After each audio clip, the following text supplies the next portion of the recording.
Pada malam hari ini alhamdulillah kita cukup mendapat banyak partisipan dari seluruh penjuru tanah air untuk mendengarkan tausiah dari Al-Ustadz Buya Haji Marfendi, Wakil Wali Kota Bukit Tinggi. Tanpa memperpanjang mukadimah lagi, marilah kita sama-sama dengarkan tausiah atau kajian yang akan disampaikan oleh beliau yang mengambil tema tentang generasi yang Allah datangkan. Kepada Ustadz Buya Haji Marfendi, waktu dan tempat kami persilahkan. Tafadhol Maskura. Bismillahirrahmanirrahim. Assalamualaikum warahmatullahi wabarakatuh. Waalaikumsalam warahmatullahi wabarakatuh. Alhamdulillahilladzi anzala ala abdihi alkitaba wa lam yaj'al lahu 'iwaja qayyiman liyunzira ba'san shadidan min ladunhu wa yubashshiral mu'minina alladhina ya'maluna as-shalihat anna lahum ajran hasana. Asyhadu an la ilaha illallah wa anna Muhammadan abduhu wa rasuluhu sallallahu alaihi wasallam, amma ba'du. Yang sama-sama kita muliakan, ini Datuk Tumbijo, alhamdulillah. Saya belum pernah bayangkan ternyata bertemunya malah di ruangan yang seperti ini ya. Dan ternyata sudah pernah bertetangga dahulu. Bersama kemudian hari ini inisiatif yang sangat luar biasa ya. Memang kita harus selalu berhusnuzon dengan Allah. Itu yang harus kita pahami. Seberat apapun musibah kita ketika zaman COVID kemarin, sebenarnya Allah menjelaskan pada kita dunia ini ya sebesar inilah gitu. Ya. Hari ini kita ceramah di sini bisa didengar oleh orang sampai ke New York sana. Kemarin saya minta ceramah oleh alumni SMA 1. Selesai ceramah tanya jawab, ada yang bertanya dari New York gitu. Wah, luar biasa sekali ini ceramahnya dari Bukit Tinggi didengar oleh orang New York. Begitu juga biasanya saya dahulu selalu diminta ke Brunei. Itu rata-rata sekali atau 2 kali setahun. Itu berangkat dari Padang itu Kamis subuh dan sampai di Brunei-nya maghrib, ngisi acara Jumat sampai hari Minggu, kemudian balik. Berapa waktu habis? Kalau sekarang mereka minta apa? Ustaz, ceramah Ustaz ya untuk ini kapan? Besok. Nah ini dunia Allah perlihatkan pada kita dunia yang terlalu kecil dan ternyata kita bisa membuat inovasi ketika Allah berikan musibah-musibah itu. Dan memang begitulah Islam ya, begitulah Islam. Jangan sampai Allah jangan sampai kita ini dengan musibah yang sangat berat menjadi putus asa dari rahmat Allah. Tidak ada yang putus asa dari rahmat Allah illal qaumul kafirin, kecuali orang-orang kafir, naudzubillah. Jadi kekafiran kita yang buat kita berburuk sangka kepada Allah. Dan hendaknya kita kembali kepada yang Allah katakan, ana, kata Allah dalam hadis qudsi, inda dzanni abdi bi. Saya, kata Allah, sebagaimana diperkirakan oleh hamba saya terhadap saya. Ya, saya ini, kata Allah, sebagaimana diperkirakan oleh hamba saya terhadap saya. Kalau kita berprasangka baik kepada Allah, insya Allah baik yang Allah berikan untuk kita, apapun itu bentuk musibahnya. Dan Allah tidak pernah menganiaya hambanya. Wa annallaha, dalam Al-Quran Allah katakan laisa bidzallamin lil abid. Allah tidak pernah menganiaya hambanya. Kalau Allah berikan musibah, ya la yukallifullahu nafsan illa wus'aha. Dia akan memberikan beban sesuai dengan kemampuan kita. Bahkan kalau Ustaz Haikal Hasan katakan apa? Ketika Allah memberikan musibah, itu Allah kuatkan kita dulu, Allah mampukan kita dulu, kemudian baru Allah berikan musibahnya. Keyakinan ini yang sangat penting sekali pada kita gitu. Nah, mudah-mudahan dengan ini ternyata se-Indonesia bahkan sedunia bisa kita bertemu di dalam ruangan yang kecil ini. Hanya kecil saja. Begitulah Allah sayang pada kita, memberikan sesuatu yang sangat luar biasa. Dulu sebelum COVID mana kebayang seperti ini. Harus kumpul di masjid. Ternyata ini mengumpulkan orang sedunia di dalam kota yang kecil. Nah, mudah-mudahan ini kita manfaatkan untuk sarana agar kita selalu bertemu, bersilaturahim, saling mendekatkan diri sedunia. Karena nanti kata Allah, ada Rasulullah dalam hadis, akan ada orang duduk di samping kanan Allah di atas mimbar dari cahaya. Alamana biri minur, di atas mimbar dari cahaya. Yang bituhum syuhada wan nabiyun. Nabi dan syuhada cemburu melihat orang itu. Sahabat bertanya, "Man hum ya Rasulullah?" Siapa mereka ya Rasulullah? Kata Rasulullah, "Humul mutahabbuna fi jalalillah." Orang itu adalah saling mencintai karena Allah di dunia. Meskipun kita tidak bertemu langsung seperti ini, tapi ketika Allah pertemukan hati-hati kita, maka Allah pertemukan kita hendaknya seperti ini juga kembali di surga di samping kanannya. Amin ya rabbal alamin. Bapak Ibu yang berbahagia, sebenarnya kajian malam hari ini sebenarnya mendudukkan kita, yakinkah kita dengan janji-janji Allah ya. Surat yang Yasin yang dibacakan tadi itu kan memperlihatkan apa? Apa yang ada di dalam Al-Quran itu tidak bisa terbantahkan. Bagaimana Allah katakan matahari tidak akan mampu mendahului bulan, bulan tidak akan mampu mendahului matahari. Wa kullu fi falaki yasbahun. Di alam semesta ini mereka berenang semuanya. Dan itu tidak terbantahkan oleh ilmu apapun juga. Ketika ada kapal berlayar di lautan, itu kalau Allah ingin tenggelamkan gampang bagi Allah tenggelamkan, tapi Allah selamatkan. Kenapa? Dengan kasih sayang Allah.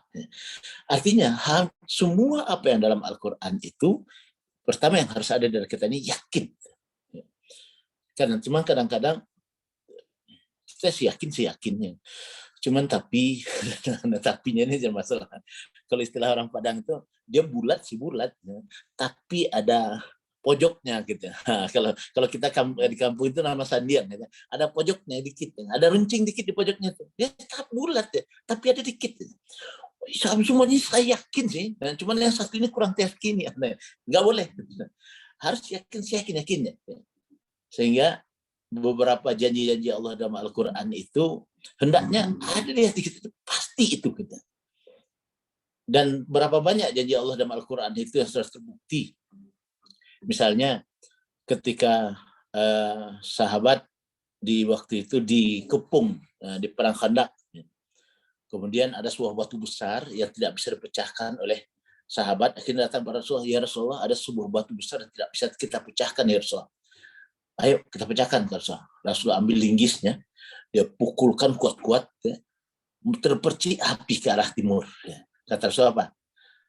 Persi kita akan kuasai. Gitu.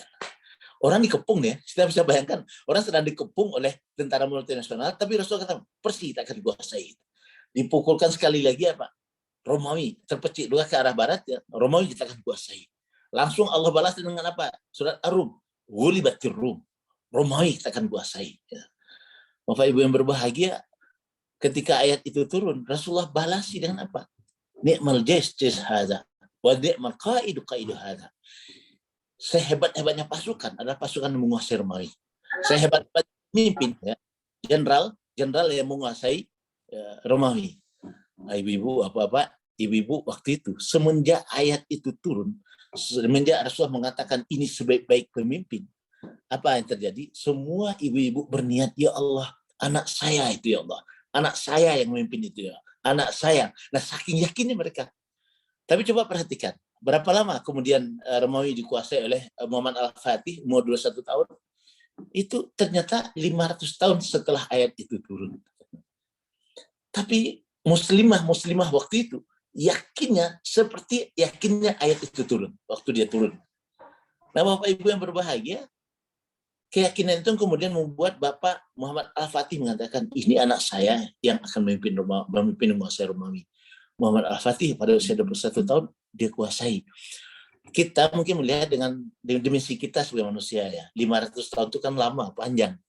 Tapi bagi Allah, apa kata Allah? Satu hari bagi Allah, 1000 tahun bagi kita. 500 tahun itu berapa? Setengah hari. Setengah hari. Ya. Kapan? Setengah hari lagi. Insya Allah. Janji Allah. Nah, kepastian keyakinan pada janji Allah itu. Atau ayat-ayat yang lain misalnya, "Lau anna ahlal qura amanu wattaqau lafatahna 'alaihim barakatim minas sama'i wal ardh." Kalaulah penduduk satu daerah itu beriman dan bertakwa kepada Allah, kami bukakan keberkahan dari langit dan bumi. Berkah itu Bapak Ibu yang berbahagia artinya adalah nama yang numu sedikit berlebih, itu namanya rezeki penuh berkah. Ya. Kita lihat Saudi Arabia itu apa sih yang ada di situ? Yang ada cuma kalau kita kan, oh dia negara kaya. Bapak Ibu yang berbahagia, deposit minyaknya lebih banyak minyak kita. Gitu. Dia punya minyak cuma minyak tanah. Gitu. Dia hanya punya minyak tanah dan deposit minyak tanah kita jauh lebih banyak ketimbang minyak tanah mereka. Mereka punya satu jenis minyak, ya, minyak tanah saja. Ya. Kita pada minyak di atas tanah, minyak sawit. Ada lagi minyak dawang-awang, minyak kelapa. Itu nggak ada di Saudi, nggak ada itu. Kelapa nggak ada, sawit nggak ada. Tapi kemenakan saya, anak saya, kemenakan kita sekolah di Saudi, baik apa di Ummul Qura atau di Universitas Madinah atau King Abdul Aziz, sekolah di situ diberi beasiswa, kalau pulang diberi uang saku, dikasih pula tiket PP. Gitu. Anak kita di sini nggak bisa kuliah, kenapa? Nggak mampu membayar kuliah. Gitu. Apa yang tidak ada pada kita di sini di Indonesia? Satu saja, berkah. Gitu. Nah, jadi Bapak Ibu berbahagia, cuman pakar-pakar ekonomi kan tidak menghitung itu. Ya. Dihitungnya kalau seandainya deposit negara kita begini, kemudian dia ekspor sekian, dia akan mendatangkan uang sekian. Hitungan kita seperti itu. Logikanya kalau Allah sudah jadi seperti itu kan paling gampang membangun Indonesia ini. Caranya gimana? Gapai berkah Allah. Gapai berkah Allah. Gimana caranya? Lau anna ahlal qura. Nah, bahasa Allah, kalaulah penduduk satu daerah beriman dan bertakwa. Yang program kita di bidang beriman dan bertakwa ini apa sih? Bisa dikatakan tidak ada.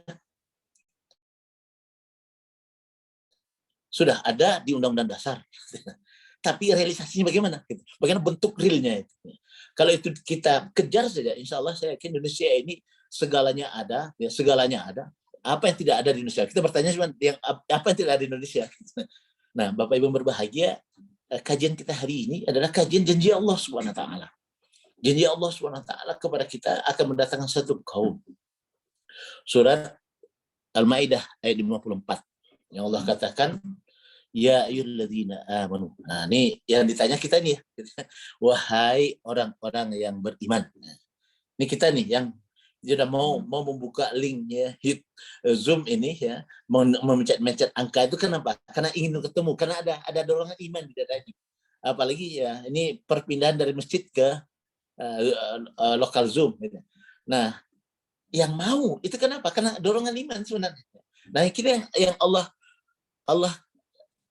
seru ini ya alladzina amanu kita, wahai orang-orang yang beriman, mayyartadda minkum an dinihi. Kalau ada yang mau murtad dari agamanya ini, ada yang mau ingkar dari agamanya ini, ada yang mau keluar, ada yang mau protes, ada yang mencaci maki agama ini, ada yang kemudian tidak suka dengan agama ini, Allah masa bodoh. Tapi kata Allah apa? Fasaufa yatillah. Nah, ini janji Allah. Allah pasti akan datangkan satu kaum. Fasaufa yatillah biqaumin. Jadi Bapak Ibu yang berbahagia, perlu kita sadari, kadang-kadang kita melihat kondisi hari ini putus asa.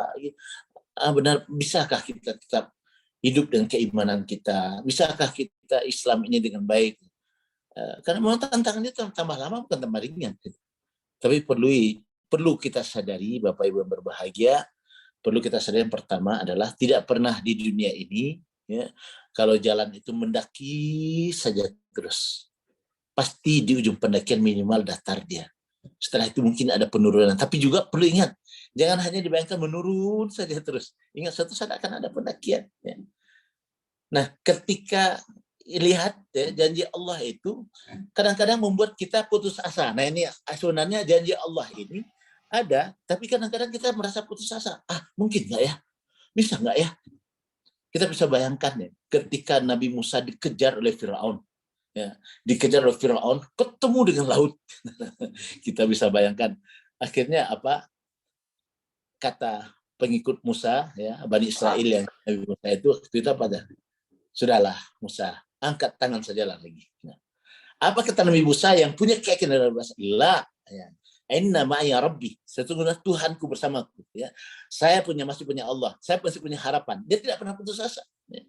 Dan Allah berikan keyakinan itu di puncak-puncaknya Allah berikan pertolongan. Kita bisa bayangkan ketika ibunya Nabi Musa, ya, ketika Firaun sudah memutuskan semua wanita hamil ya, harus dibunuh. Kita bisa bayangkan ibu Nabi Musa kemudian melahirkan. Ya. Kemudian ibu Nabi Musa melahirkan, diperintah Allah pula melepaskan ya, kalau bahasa kasarnya apa? Fa'alqihi fil yamni. Campakkan ke sungai, itu bahasanya.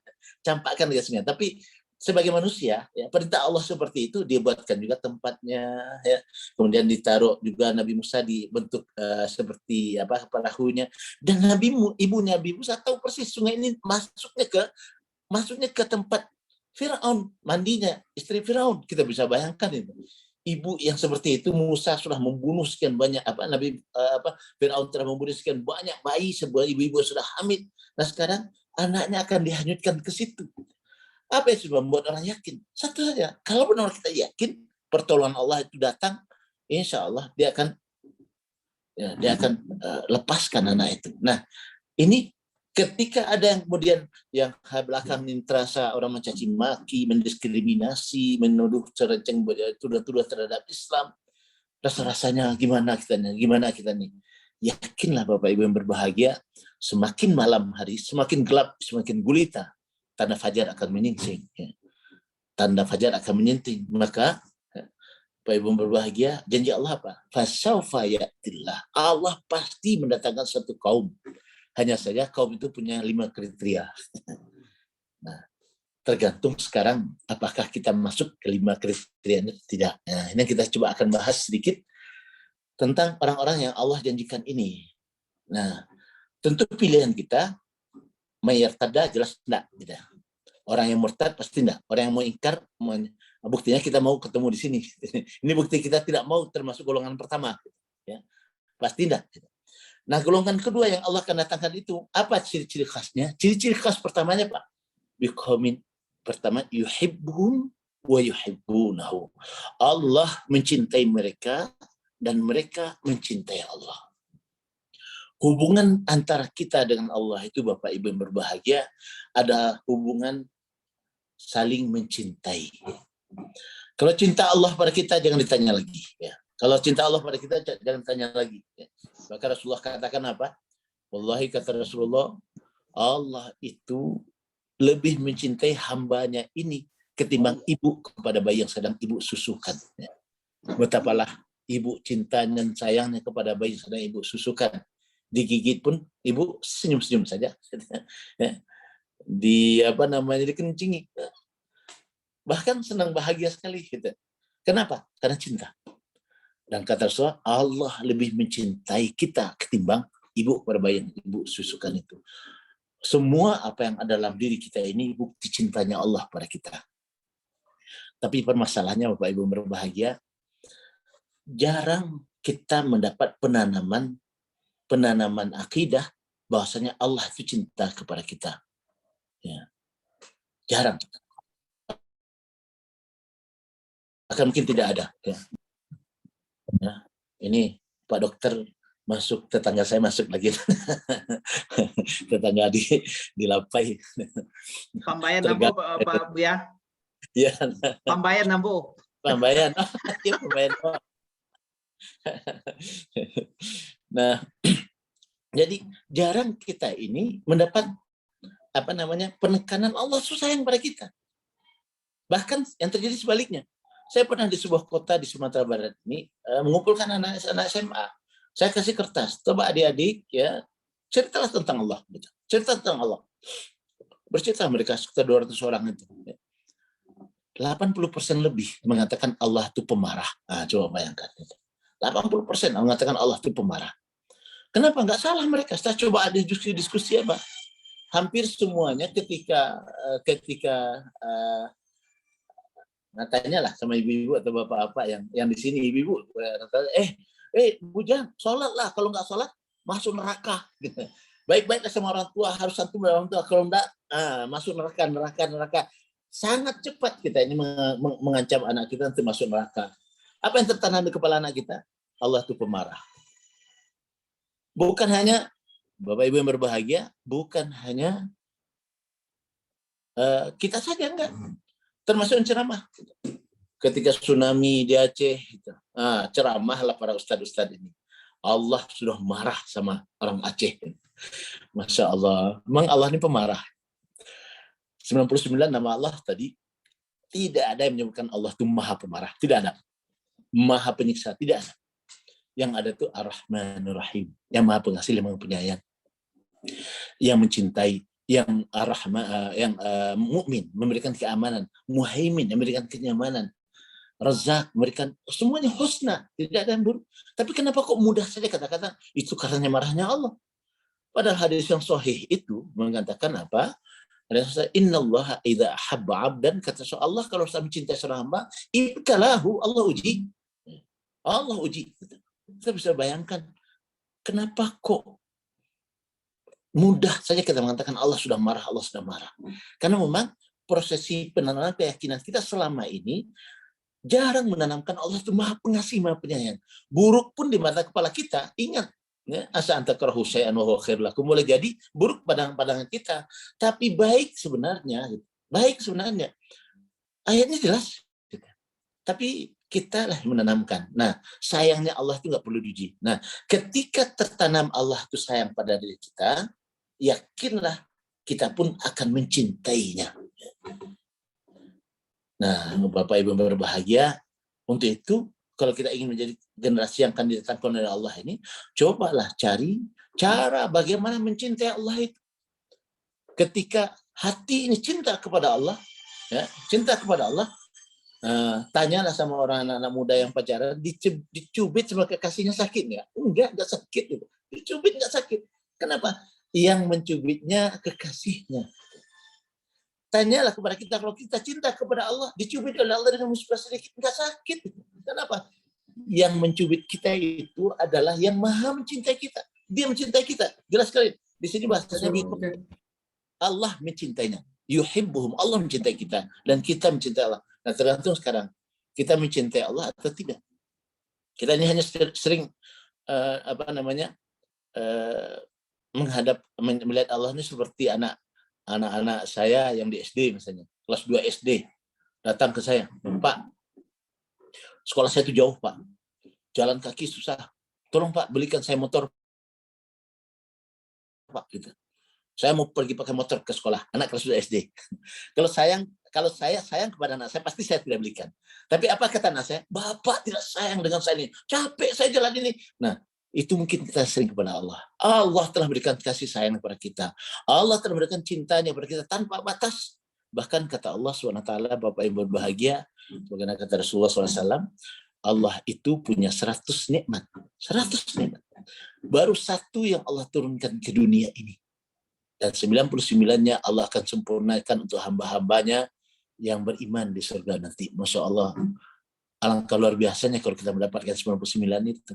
Yang satu ini saja, sayangnya Allah sudah terbukti luar biasa sekali. Nah, tinggal itu tadi. Mari kita mencoba mencari apapun, ya, apapun agar kita mencintai Allah. Nah, cinta itu tentu kita harus mengenal Allah dengan yang sebenarnya. Jangan seperti tadi ya, Allah ini pemarah. Nah, itu. Yang kedua, tentu ada kekaguman kita kepada Allah SWT. Kumpulan kagum-kagum kepada Allah itulah yang kemudian buat kita cinta kepada Allah. Buat hati ini cinta kepada Allah.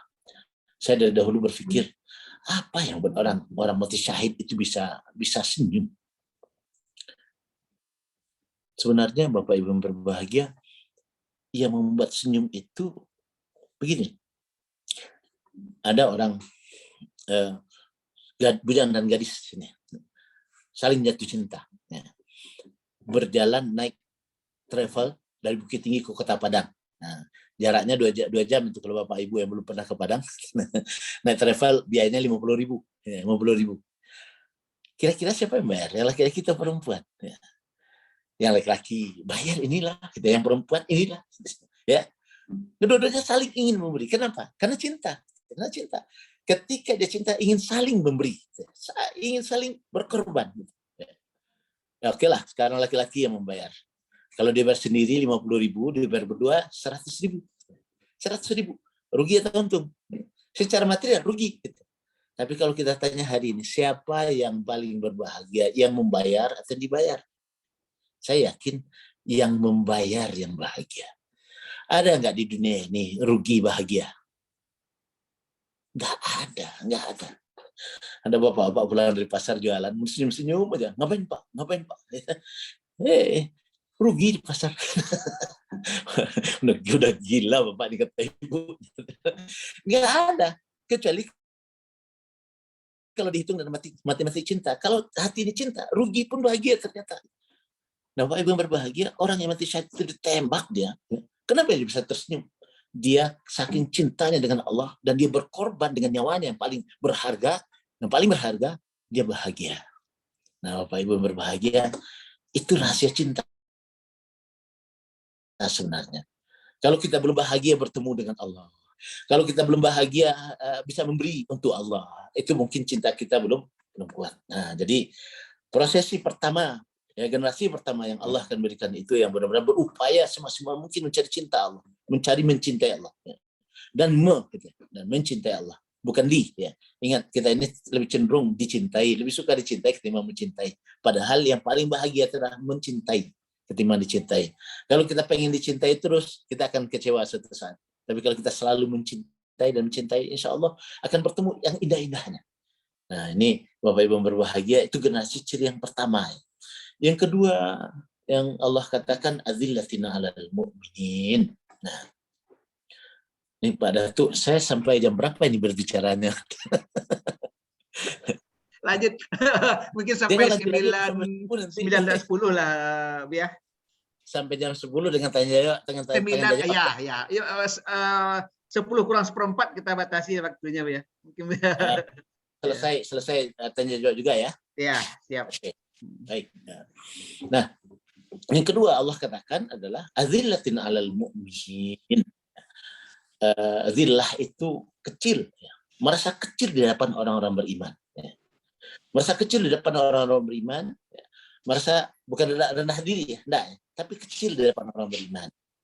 Kalau kita lihat di sinilah sebenarnya rasa cinta satu sama lain kita ini, yang bahasa Allah SWT, innamal mu'minuna ikhwah.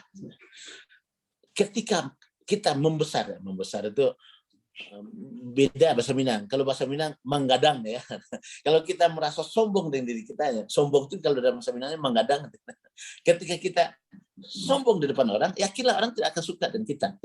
Tapi kalau kita merasa kita ini apalah kecil, merasa kecil di hadapan saudara kita beriman, insya Allah kita ini akan jauh lebih dicintai dan disayangi oleh orang-orang yang ada di sekitar kita. Nah, dalam Islam bahasa itu dikatakan innamal mu'minuna ikhwah. Sesungguhnya orang beriman itu bersaudara. Bersaudara, kita ini bersaudara semuanya. Sehingga jangan sampai membuat saudara kita itu merasa enggak enak dengan kita, enggak gitu. Ya. Tapi bagaimana membuat saudara kita itu senang dan bahagia adanya kita. Dan itu dimulai dengan tentu menyatukan hati kita satu sama lain. Dan ingat Bapak Ibu berbahagia, kesatuan hati ini hanya milik kita. Hanya milik kita. Tidak ada yang lain mampu untuk menyatukan hati kita.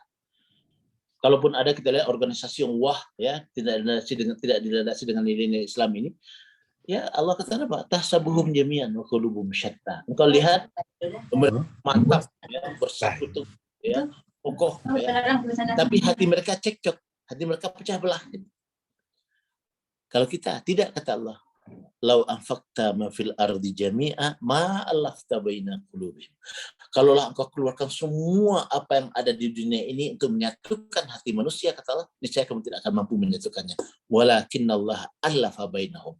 Allah menyatukannya. Ya. Nah, kalau Allah menyatukannya, salah satu caranya adalah azillatin 'alal mu'minin. Ya. Merasa kecil di depan orang beriman.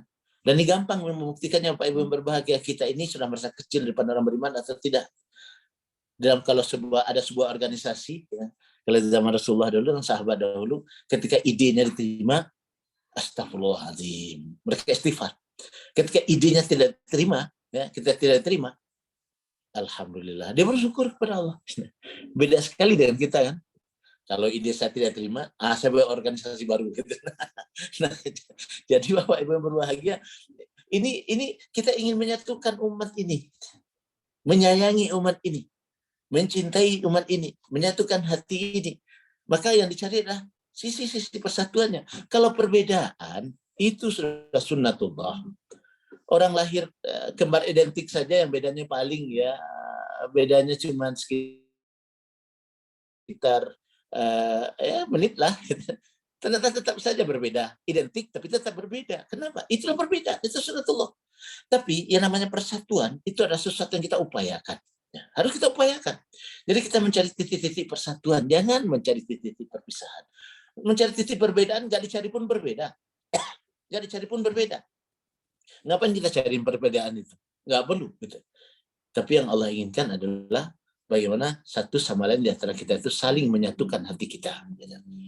Nah, dengan tentu ya yang pertama berupaya melakukan itu.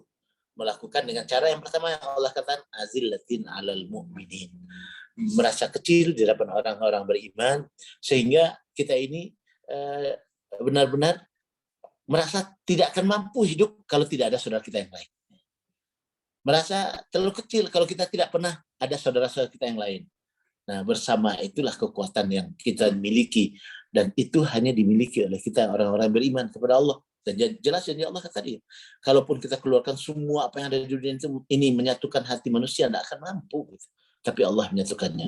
Nah, jadi yang kedua, ciri-ciri yang kedua tentu di antara kita ini, alhamdulillah ya, ini ketika Allah membuat dunia ini hanya sebesar kotak kecil ini, ya, alhamdulillah Allah satukan kita, menyatu kita di sini, ya, saling berkasih sayang, saling isi mengisi, saling asah mengasah, saling asuh mengasuh. Itu insya Allah ya. Kalaupun kita tidak bertemu di sini, ya Allah pertemukan kami nanti di surga di samping kanan ya Allah. Ya.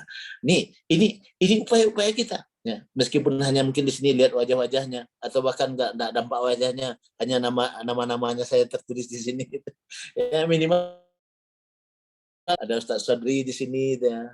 Ada Ayah In yang kacamata hitam ini, macam-macam. Artinya ini kan membuat kita suatu saat membuat ada kedekatan hati ya satu sama lain meskipun tempatnya jauh. Itu yang kata Rasulullah, innamal arwahu junudun mujannadah.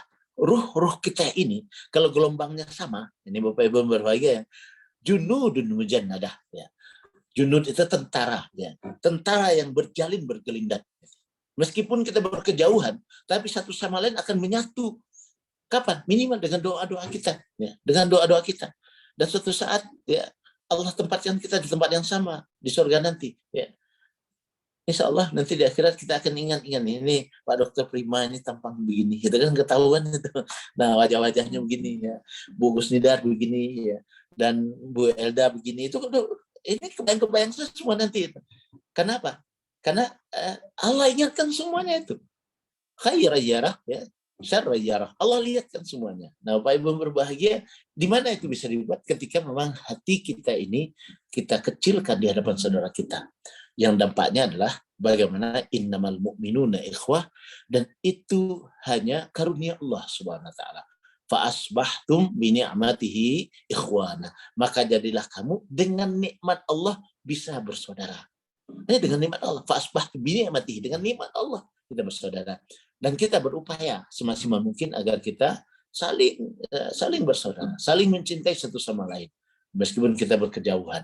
Nah, ini ciri-ciri orang yang kedua, sehingga persatuan itu bukan hanya persatuan fisik ya, bertemu muka, ternyata Rasulullah katakan ruh kita pun saling menyatu. Rasulullah mengucapkan itu kapan Bapak Ibu berbahagia? Ketika di salah satu perang ya. Salah satu perang kata Rasulullah SAW, ada di antara saudara kita ini hari ini tidak bersama kita, tapi ruhnya bersama kita, karena innamal arwahun junudun mujannadah. Mereka tetap di Madinah karena ada langan syar'i, ada langan syar'i, dia tidak bisa ikut bersama kita dan dia selalu ada bersama kita. Nah, ternyata Bapak Ibu berbahagia, Rasulullah katakan junudun mujannadah ya. Dan bahasa Rasulullah itu junud itu tentara-tentara, prajurit yang saling satu menyatu. Ternyata dia bersama kita, saling mendoakan, saling memberi ya. Nah, ini yang kedua, ketika generasi yang Allah akan datangkan itu. Nanti itu Bapak Ibu berbahagia, tentu kita berupaya maksimal agar kita lah yang kemudian zillah sesama mukmin. Ya. Yang ketiga, ini yang mungkin banyak dikhawatiri orang ya, aizzatin alal kafirin. Bagaimana menerjemahkannya lebih halus lagi ya. Aizzah itu punya harga diri di depan orang-orang yang ingkar kepada Allah itu. Ya. Tidak mudah diombang-ambingkan oleh kekafiran.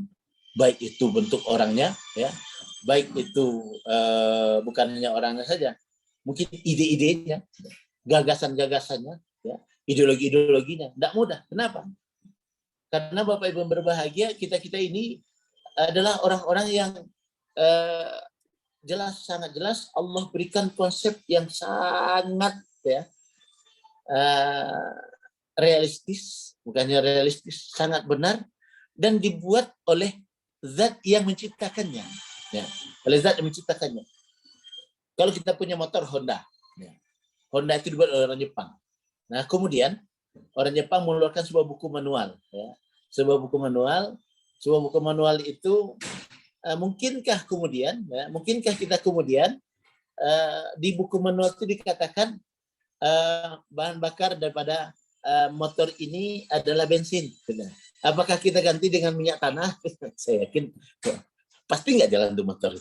Nah, motor saja ada manualnya. Manualnya bukunya diciptakan oleh orang Jepang sendiri. Gitu. Nah sekarang alam semesta yang luas ini Allah ciptakan, Allah berikan manualnya. Apa manualnya? Al-Quran. Nah hendaknya kita kembali kepada Al-Quran Al-Karim. Ya. Ketika kita kembali kepada Al-Quran Al-Karim, insya Allah inilah buku pedoman untuk berinteraksi dengan alam semesta ini. Baik itu diri kita sendiri, juga alam semesta ini. Nah, ada yang kemudian membuat kajian, seakan-akan insya Allah benar. Kalau itu tidak menyumberkan dari nilai-nilai Al-Quran, ya, maka yakinlah itu tidak akan lebih tepat untuk berinteraksi dengan alam semesta ini. Apalagi kalau bertentangan. Tapi perlu kita sadari, ketika sebuah eksperimen dilakukan oleh orang dan sampai kepada tahap kebenaran, yakinlah pasti sama dengan Al-Quran. Contoh, Mick Lellen, seorang pakar di Amerika, itu sampai 17 tahun yang menciptakan Achievement Motivation Training. Ya. Itu 17 tahun dia membuat eksperimen, bertemulah oleh dia bahwasanya apa? Manusia tidak bisa dirubah secara mendadak. Ngapain itu di eksperimen Al-Quran sudah katakan apa? Ya. Latar kabunna tabakan antabak. Dalam sebuah perubahan manusia ini akan melalui fase demi fase. Kenapa kita harus cari-cari jauh-jauh sampai 17 tahun? Dia bahkan Mick Lellen itu sempat membuat eksperimen, mencek, ya, membedakan kenapa Jepang lebih cepat majunya, lebih maju ketimbang Indonesia. Dari apa? Dari jalan orang Jepang dengan jalan orang Indonesia. Cara orang Jepang berjalan dengan cara orang Indonesia berjalan. Maka katanya apa? Pasti Jepang jauh lebih maju ketimbang Indonesia. Korea saja sudah seperti itu. Nah ini Bapak Ibu berbahagia, dia sampai seperti itu membuat penelitian. Dan ternyata teorinya sudah ada dalam Al-Quran. Jadi sebuah eksperimen yang sudah dikaji sampai kepada tahap kebenaran, yakinlah sama dengan Al-Quran. Karena kebenaran Al-Quran itu pasti ya. Tinggal mungkin kita ini kan memulai dari Al-Quran, kemudian bergerak pula dengan antara yakin dengan tidak. Nah, tapi dengan pengalaman empiris belakangan ini, hendaknya kita kembali kepada Al-Quran dan kita coba menerapkan nilai Al-Quran ini dengan baik, insya Allah suatu saat akan lebih benar. Nah ini Allah telah berikan panduan pada kita. Untuk apa? Kita mencari-cari panduan-panduan lainnya. Selain panduan Allah ini. Nah, untuk itu Bapak Ibu berbahagia, jelas sekali Allah katakan itu dengan ide-ide yang tidak sesuai dengan Al-Quran itu, maka saat itulah kemudian kita jauh dari agama ini. Ketika kita jauh dari agama ini, jauh dari Allah, maka yang sangat luar biasa nanti dampaknya kita tidak akan pernah bahagia di dunia ini, apalagi di akhirat kelak. Kalau kita ingin mencari kebahagiaan di dunia dan akhirat, nah salah satu yang harus kita lakukan adalah ya sudah, ide-ide apapun yang tidak bersumber dari Al-Quran ya kita singkirkan terlebih dahulu. Nah itu yang ketiga Bapak Ibu berbahagia. Yang keempat ya, Allah katakan yujahiduna fi sabilillah. Mereka berjuang di jalan Allah Subhanahu wa taala untuk diri mereka sendiri, untuk keluarga mereka, dan untuk tetangga yang ada sekitarnya. Artinya nilai-nilai yang kita miliki ini setelah kita merasakan nikmat dan indahnya, kita sampaikan. Ada yang mengatakan kita saja belum baik, bagaimana kita akan memperbaiki orang lain? Justru karena kita belum baik, maka kita perbaiki orang lain. Sehingga orang di sekitar kita menjadi baik. karena manusia itu adalah homo homini lupus, ya, makhluk sosial, madani ini kata orang Arab, makhluk sosial. Maka ketika di sekitar kita ini baik, insya Allah kita pun akan menjadi baik. Tapi kalau di sekitar kita jelek, kemudian kita diamkan, yang terjadi apa? Kita pun, bahkan anak-anak kita akan jelek sendiri gitu. Hari ini kan permasalahan kita itu. Kita tidak mampu lagi memperbaiki anak-anak kita. Kenapa? Dia jauh lebih dekat dengan orang ketimbang kita. Nah, Bapak Ibu yang berbahagia, saya dulu pernah dengan Ustaz almarhum Ustaz Suhairi, kita pertemuan rutin. Ya. Di Ustaz Suhairi itu kelebihannya apa? Bukunya itu biasa, kebanyakan, sangat banyak sekali. Sehingga ketika dia mencari rumah, satu syaratnya, ada nggak tempat bukunya? Nah, kita selalu itu, setiap pertemuan, setiap minggu, itu silahkan buka bukunya dan cari hadiah. Apa yang akan disampaikan kepada saudara kita dari buku-buku yang ada itu. Ada sebuah hadis yang kita sendiri tertegun di situ. Ada sebuah desa, ya, ada sebuah desa, semuanya sudah ingkar kepada Allah. Akhirnya malaikat mengatakan kepada Allah, ya Allah, desa itu sudah ingkar kepada Allah, kepadamu ya Allah. Kata Allah apa? Hancurkan desa itu. Ada malaikat satu bilang, ya Allah, di situ ada orang saleh ya Allah. Ada orang saleh ya Allah. Apa kata Allah? Mulai menyiksa dari orang saleh itu. Di hadis lain dikatakan apa? Dia yang akan memimpin orang masuk neraka. Saleh. Lantas malaikat bertanya, ya kenapa ya Rasulullah? Tidak merah telinganya melihat kemungkaran yang ada di sekitarnya. Nauzubillah, ya. Di hadis yang cukup masyhur di antara kita, siapa melihat kemungkaran rubah dengan tangan, nggak bisa rubah dengan lisan, nggak bisa rubah dengan hati. Ya. Di penghujung hadis itu mengatakan, dzalika adhaful iman. Kalau cuman hanya hati saja yang marah, yang tidak suka, berarti iman itu paling iman paling lemah. Dia di selain Ibu Bapak yang berbahagia, Allah Rasulullah kenapa? Walaisa wara'a dzalika misqala dzarratin minal iman.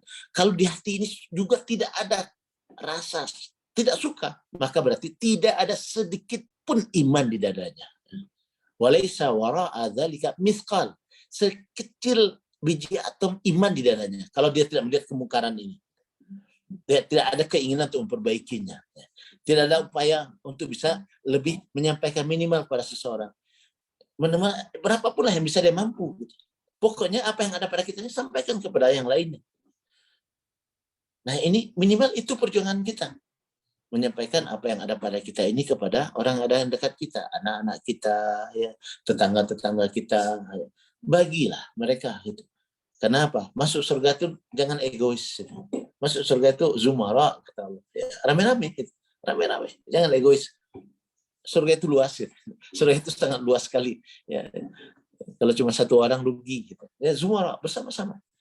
Dan Allah dan Rasulullah menggambarkan cara upaya yang kita lakukan. Sampaikan ini, berjuanglah kita untuk menegakkan agama kita ini di diri kita, keluarga kita, dan orang-orang yang ada di sekitar kita. Sehingga suatu saat ya, benar-benar agama ini tegak di dalam diri kita. Benar-benar tegak dalam diri kita dan minimal di hati kita tadi ya.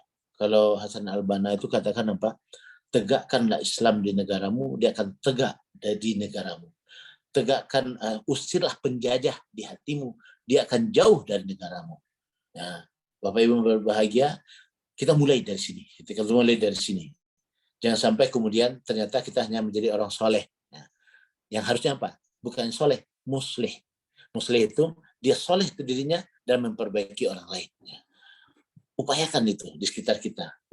Paling tidak juga adalah amalkan hadis Rasulullah dengan tetangga-tetangga kita. Apa tetangga kita itu? Dan ini sudah diambil oleh agama lain. Tetangga itu ada yang punya hak 2, ya.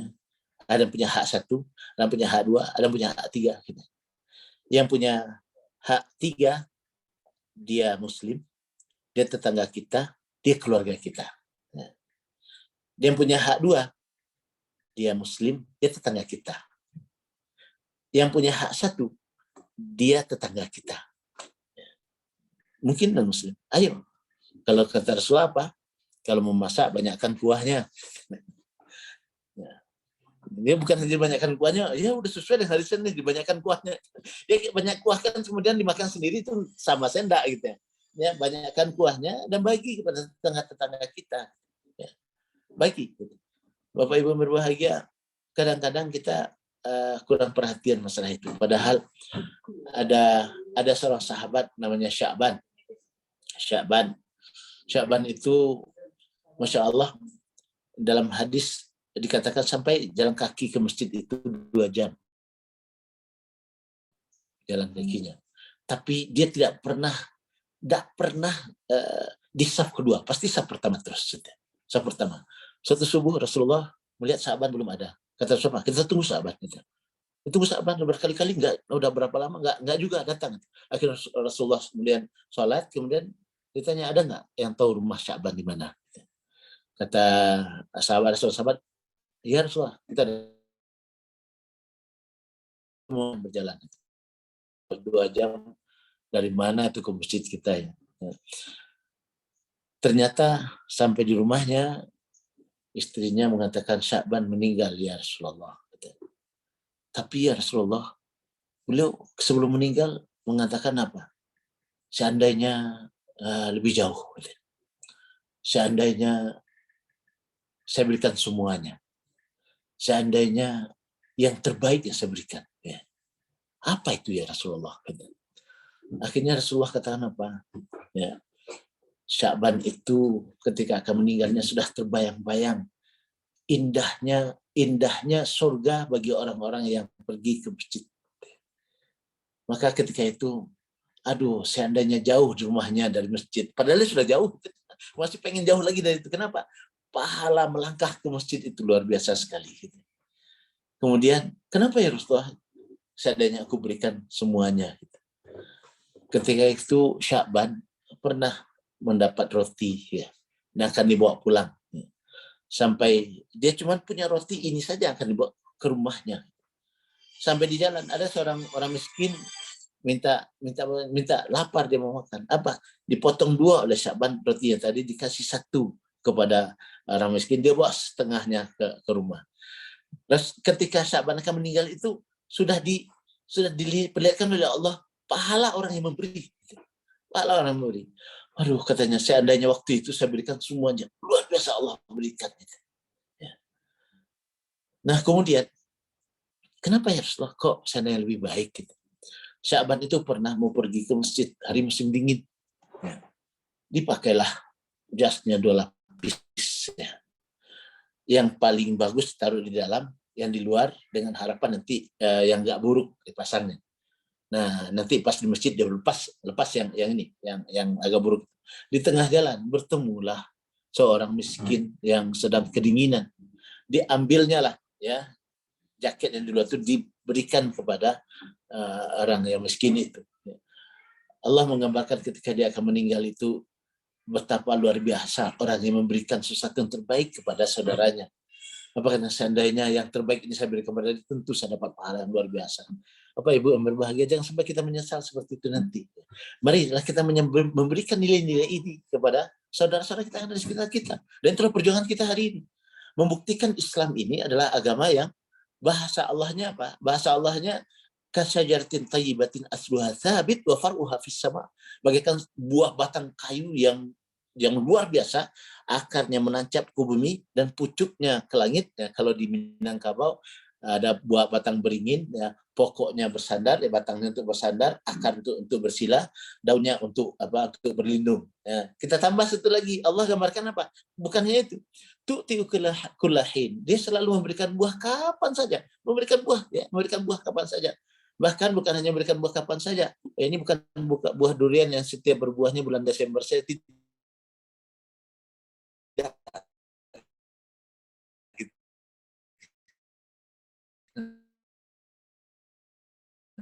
Tapi inilah muslim. Jadi Bapak Ibu berbahagia, minimal kita memperlihatkan beginilah kita umat Islam, selalu memberikan kebaikan tanpa berpikir, oh kapan saya dapat berbeda. Nah, jangan, ikhlaskan. Ini kadang-kadang kita kan saya saja selama ini, kok dia tuh belum. Ini jangan sampai kemudian kita ingin mendapat balasan. Kenapa? Setiap kebaikan yang kita berikan, Allah sudah siapkan kebaikan untuk kita, dan itu Allah yang tahu. Dan kapan Allah berikan? Allah berikan di saat-saat kita membutuhkan, bukan di saat kita memberikan kita bahagia, tidak, di saat kita butuhkan. Itu ketika kita ikhlaskan.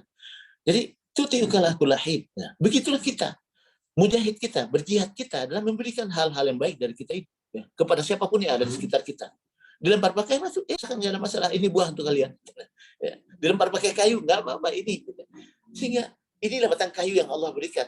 Kalau seandainya kita dilempar pakai batu, kita balas pakai kayu, apa bedanya kita dengan mereka? Nah, Bapak Ibu berbahagia, beginilah Islam. Ya, inilah Islam ketika dia berjihad di jalan Allah SWT. Jadi nilai-nilai Islam itu benar tersebar di sekitar kita. Itu kelebihan kenapa Islam itu bisa menyebar. Jangan menunggu jadi ulama dahulu baru berceramah, baru menyampaikan nilai. Tidak, nggak jadi kita. Jadi. Kenapa? Ada orang seperti Bilal, ya. Ada orang yang seperti ya mungkin ya Abdurrahman bin Auf, gitu. Dia nggak bisa menyampaikan hadis juga nggak banyak dia. Ya, tapi dia memberikan sesuatu yang datang darinya. Gitu. Nah, Bapak Ibu yang berbahagia, ini kita berupaya menyampaikan nilai Islam itu karena kadang-kadang kan ada orang hanya tersadar masuk Islam bahkan hanya gara-gara dengar azan. Bahkan di Eropa itu ada tukang laundry itu masuk Islam gara-gara apa? Gara-gara laundry. Gitu. Apa laundry? Ada dia lihat ada seseorang pakaian dalamnya itu masih bersih gitu ya. Tapi sudah ditaruh di laundry. Kalau yang lain, wah udah ya biasalah. Kalau orang itu kan kalau ceboknya cuma pakai tisu. Kalau kita wajib pakai air, gitu. Harus bersih-bersihnya. Nah, pakaiannya masih bersih. Akhirnya dia bertanya, Pak, Bapak ini kan masih bersih semuanya nih Pak, gini. Kenapa Pak? Dia bilang apa? Agama kami mengatakan bukan hanya bersih saja, ada satu kata lain yaitu suci. Bersih dan suci. Agama apa itu? Wah, penasaran dia. Hanya gara-gara laundry pakaian dalam. Jadi jangan sampai kita ini tidak memperlihatkan jati diri kita, keislaman kita kepada siapapun juga. Karena itu adalah salah satu cara kita untuk berdakwah, menyampaikan nilai ini kepada orang-orang lain. Dan terakhir Bapak Ibu yang berbahagia, generasi yang Allah berikan itu adalah generasi yang la yakhafuna laumata laim, ya. Tidak takut dicemeh oleh orang tukang mencemeh. Hari ini cemehan kepada kita itu dahsyat sekali gitu. Caci makinya dahsyat sekali ya, dengan cara-cara yang bentuk yang sangat ilmiah lah, yang sangat wah itu luar biasa. Bagi kita kalau Allah mengatakan begini, silakan Bapak mau mengatakan apa saja, silakan ya, berilah gelar kepada Islam ini dengan serecekan yang jelek-jelek semacam itu, silakan, itu urusan Anda. Urusan saya adalah tetap istiqomah di jalan Allah ini sampai saya dipanggil oleh Allah SWT. Tuh kan masing-masing kita akan berujung dengan suatu kematian. Nah, ketika kita berjuang pada kematian itu, godaannya sangat besar. Salah satu godaan yang paling berat hari ini adalah laumat laim, ya, cemehan dan tukang-tukang mencemeh. Ya, laumat laim yang sangat luar biasa. Yang kadang-kadang dibungkus dengan kata-kata yang hak, ya, yuridul batil. Ini kata-kata yang benar, tapi inginnya kebatilan. Gitu. Ya, banyak Bapak Ibu yang berbahagia kata-kata pakai hadis, pakai ayat, tapi dibelokkan kepada keburukan. Dan itu banyak sekali. Nah, makanya kita harus alhamdulillah ya, makasih pada Tuh sudah membuat fasilitasi seperti ini untuk bisa bertemu ya, untuk lebih menemukan nilai-nilai yang sebenarnya yang harus kita pegang. Sampai apa? Sampai Allah katakan ya, akhiru kalamihi la ilaha illallah. Sampai akhir kata kita itu satu, yaitu la ilaha illallah. Karena kata Rasulullah katakan apa? Siapa yang akhir katanya adalah la ilaha illallah, wajib masuk surga. Ya. Wajabat lahul jannah, wajib masuk surga. Tapi di hadis lain Rasulullah katakan apa? Siapa yang akan sakaratul maut, dia akan melakukan apa yang biasa dia lakukan. Jadi istiqomahnya kita dari kini sampai Allah takdirkan kita mengucapkan la ilaha illallah, itu yang Allah inginkan. Jangan kemudian kita khawatir dengan cemehan dari orang-orang cemeh. Nah, Bapak Ibu yang berbahagia, 5 ini ya, karena Allah janjikan kaum yang akan Allah datangkan, maka kita harus berupaya semaksimal mungkin. Jangan berpikir di tengah-tengah. Yang jelas kalau yang tadi ingkar, enggak ya, saya yakin itu enggak. Mungkin ada enggak ingkar, enggak juga ya. oh ini terlalu ekstrim banget ini yang kanan ini tengah-tengah selera kita ya, la ilaha ula wala ilaha ula. Kata Allah apa? Tidak kemari, tidak pula ke sana. Ini lebih berbahaya Bapak Ibu berbahagia. Apa lebih berbahayanya? Kata Allah SWT, orang yang tidak ke sini dan tidak ke situ itu fiddakil asfal minan nar, di kerak neraka paling bawah. Nauzubillah. Ini pilihan kita tidak ada lain kecuali menjadi orang yang Allah akan datangkan. Carilah 6 kriteria itu, pantaskan diri kita di hadapan Allah mendapatkan 5 kriteria itu. Berupaya semaksimal mungkin. Dan itu kata Allah, zalika fadlullahi yu'tihi may yasha. Itu adalah karunia Allah yang Allah berikan kepada orang yang, ini terjemahan Departemen Agama itu bahasanya yang disukainya.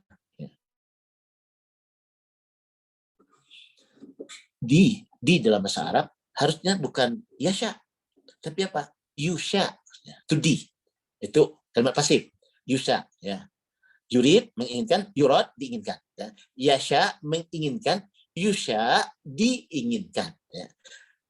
Atau kalau yasha hu-nya itu berarti maknanya diinginkan olehnya, oleh Allah. Ya. Nah, ini may yasha. Maka menerjemahkannya yang lebih yakin kita harus ada.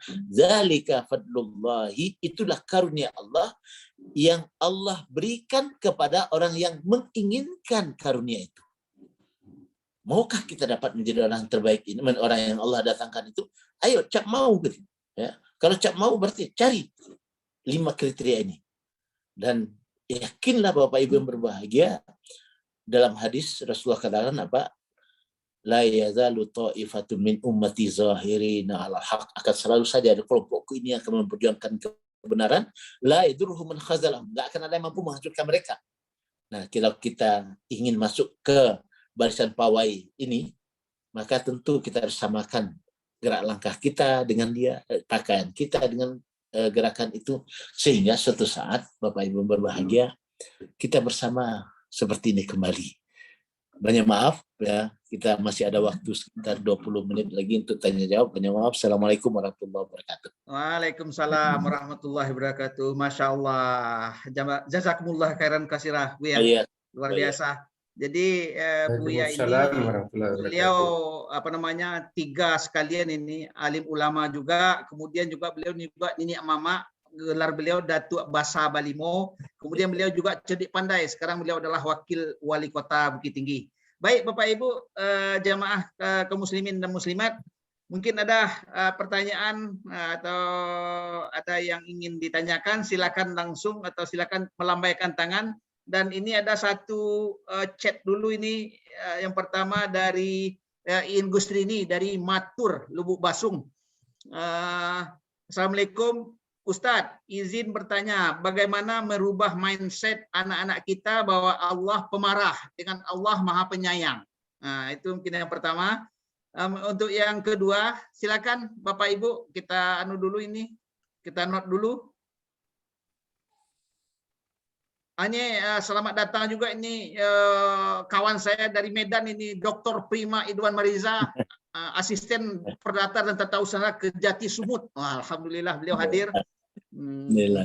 Ada juga Dr. Erianto Nazar dari Palangka Raya ini. Masya Allah.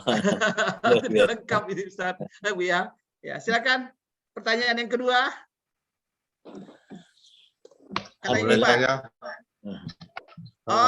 Ya, oke.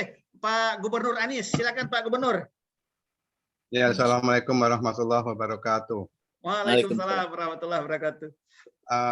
Saya cuma mau nambahin pertanyaan yang pertama yang tadi yang di chat itu. Kalau gini, kalau anak saya malah bukan Allah itu pemarah, tapi malah mengatakan bahwa Islam itu sulit gitu. Karena apa-apa itu apa-apa sedikit, misalnya neraka, apa-apa sedikit nggak boleh, apa-apa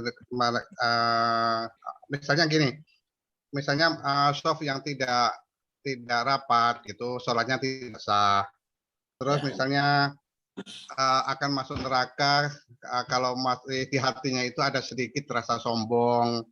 terus riak sedikit, dosa atau apa dan sebagainya gitu. Jadi pernah menanyakan ke saya itu, jadi sebenarnya Islam itu sulit ya Pak ya, dia bilang gitu. Ini gimana nih Tat gitu? Ya, ya. Gitu. Itu aja. Baik. Assalamualaikum. Waalaikumsalam warahmatullahi wabarakatuh. Baik Bu ya, mungkin langsung dengan 2 pertanyaan itu ya. Baik, baik. Jadi Pak Anies dan Bu Rini ya. Bu Iin. Bu Iin ya. Ya. Luar biasa ya. Artinya memang disinilah salah satu metodologi dakwah kadang-kadang kita kurang pakai. Ya. Di dakwah itu harus kita jalankan sama seperti ketika belajar. Ya, kalau dalam tarbiyah ta'lim kalangan Mahmudinus itu minas suhulah ila su'ubah, mulai dari yang mudah-mudah kepada yang susah-susah. Ya, minal his ya ilal ma'qul, dari hal-hal yang material kepada yang bisa hanya diakali gitu. Itu ada beberapa poin-poin ya. Kemudian dalam buku Jum'ah Amin itu dia menyampaikan dakwah itu bukan menyampaikan ini Islam tidak. Tapi dimulai dengan apa? At-ta'lif qabla ta'arif. Ikatkanlah hati dahulu, kemudian baru memberikan definisi tentang Islam. Ya, jadi bukan doktrin. Itu yang pertama. Yang kedua ya. Nah, yang ketiga, kita sering menyampaikan Islam itu dari kerja dahulu. Kerja dahulu. Padahal orang ini sudah siap kerja atau belum? Akhirnya apa? Itu tadi dampaknya berat Islam nih ya. Ya. Tapi kalau dimulai dari apa? Mulai dari sesuatu. Lihat ayat yang pertama, larangan. Nah, tapi apa? Iqra, baca. Bismi rabbikal ladzi khalaq, khalaqal insana min 'alaq, iqra wa rabbukal akram, alladzi 'allama bil qalam. Nah, ada bicara tentang surga neraka. Tidak ada bicara tentang apa? Tentang kerja dan tak kerja. Tapi apa? Luaskan wawasan. Ya. Luaskan wawasan. Ya.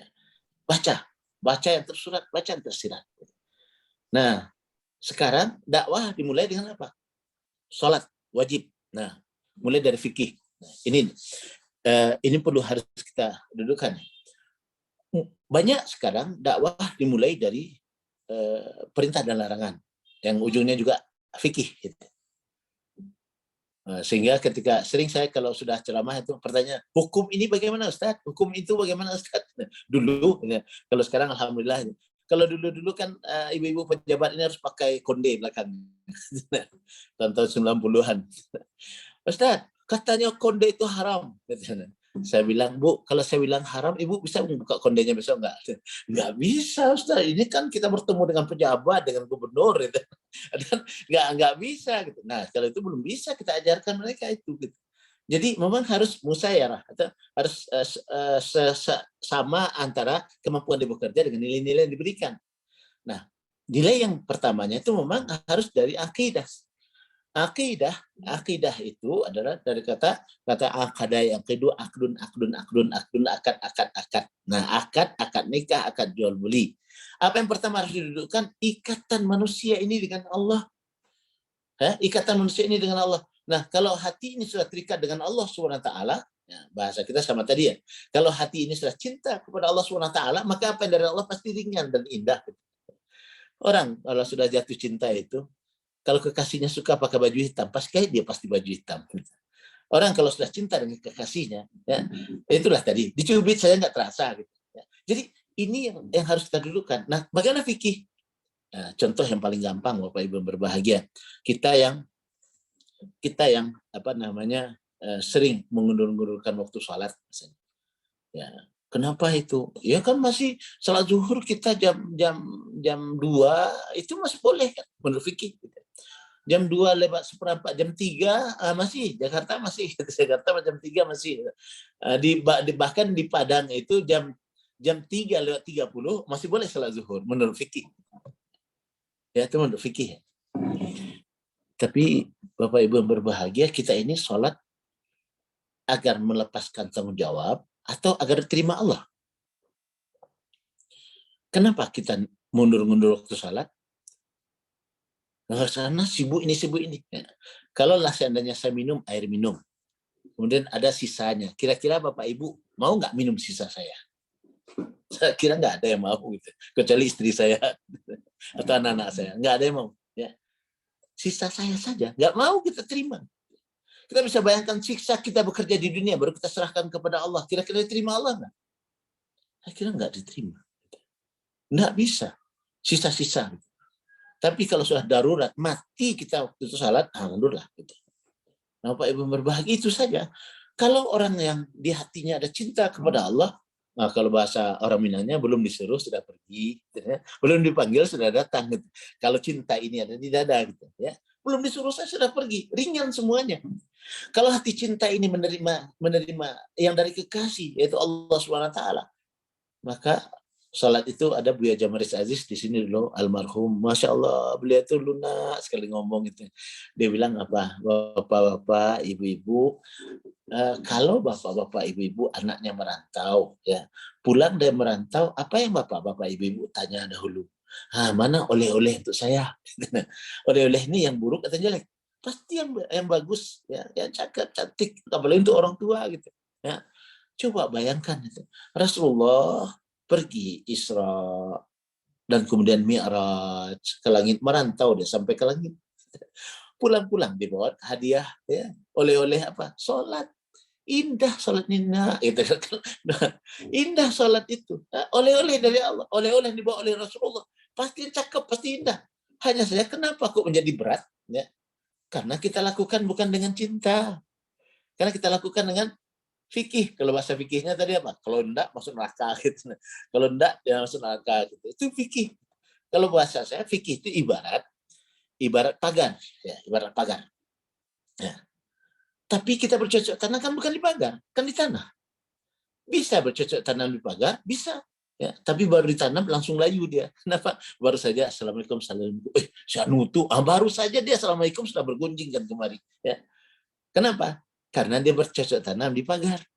Tapi cocok tanamlah di. Nah, bagaimana caranya? Ya, mungkin ya mudah masih yang punya anak-anaknya masih muda, kecil, ya, mulailah mendidik anak-anak itu. Nah, siapa yang sayang Allah pada kita, yang dikasih tangan, ya, dikasih mata, dikasih telinga, sayang Allah pada kita, ya, sayang Allah pada kita, ya, sayang. Tanamkan Allah itu sayang, tanamkan Allah itu sayang. Dan jarang kita mendapat pelajaran seperti itu kan, sangat jarang sekali. Ya, bercucuran air mata orang tuanya menjelaskan pada anaknya, ini sayang Allah pada kita, nak, lihat dikasih kita udara, ya, kita bisa bernafas, sayang Allah. Nah, tanamkan sayang Allah itu, ya, saya tanamkan sayang Allah itu dari kecil. Nah, kita kan itu tadi baru masuk TK wajib sholat.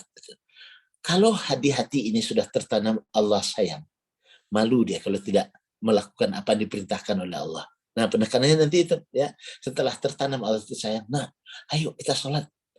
Nah, ngapain? Ini sholat Allah kasih agar bertemu dengannya. Kalau sholat itu kata Rasulullah, mi'rajul mu'minin. Sholat itu adalah media untuk bertemunya orang beriman dengan Allah.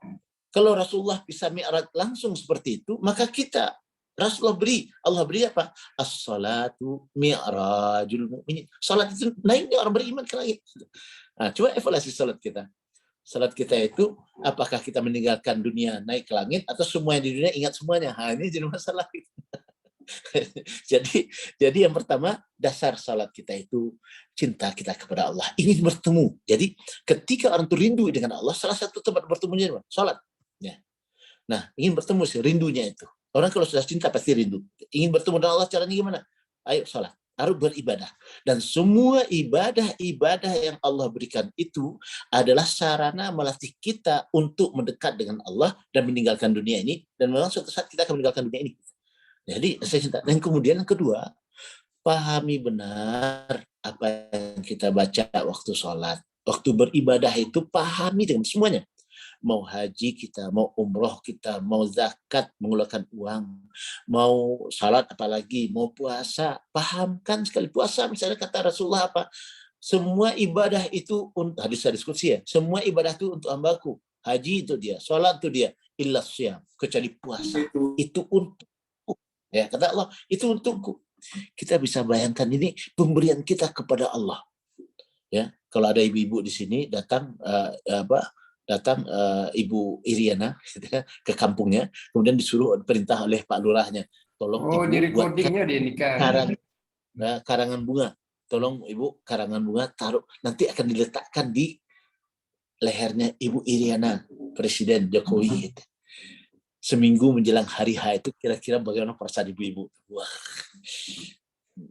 kira-kira bunganya bunga apa kira-kira itu? Kalau Bu Tin dulu pasti bunga melati. Gitu.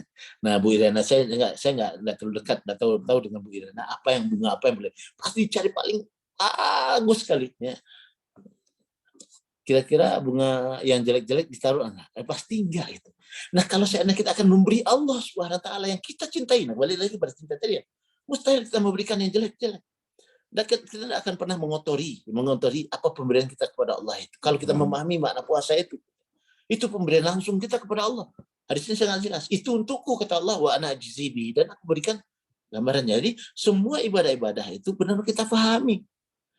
Salat kita, nah ini dia. Kita baca Rabbighfirli warhamni warzuqni warfa'ni wahdini wa'afini wa'fu anni. Ya, Rabbighfirli warhamni warzuqni wajiburni. Apa arti wajiburni?